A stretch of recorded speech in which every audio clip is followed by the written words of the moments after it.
You can export a table from ARES to an Excel file. There are mainly three ways to export a table in ARES. Now let's see them one by one.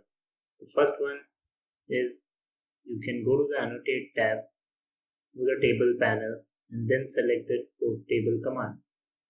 Select the table to be exported. This will open the Export Table dialog box, and you can give the table name.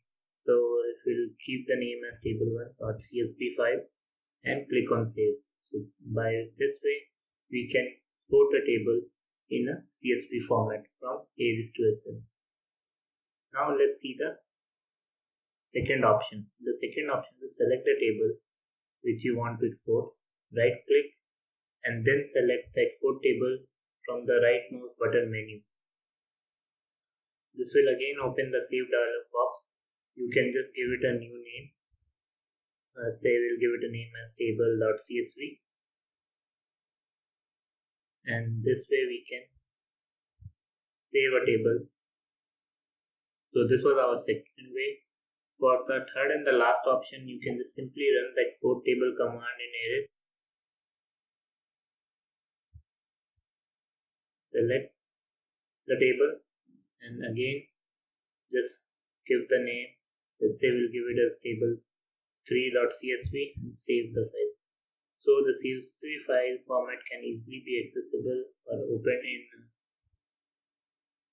an Excel file. So let's see how it works. So you can see I have all the three formats saved here. Just click on the first table and it will open the Excel file here. So in the Excel you can see all the data from our ARES table has been properly saved and opened in the Excel file. In the Excel we can easily format it as per our requirements. So in this way we can easily export a table from ARES in Excel format. Please stay tuned to CAD Analyst for more such videos and tips and tricks. Thank you.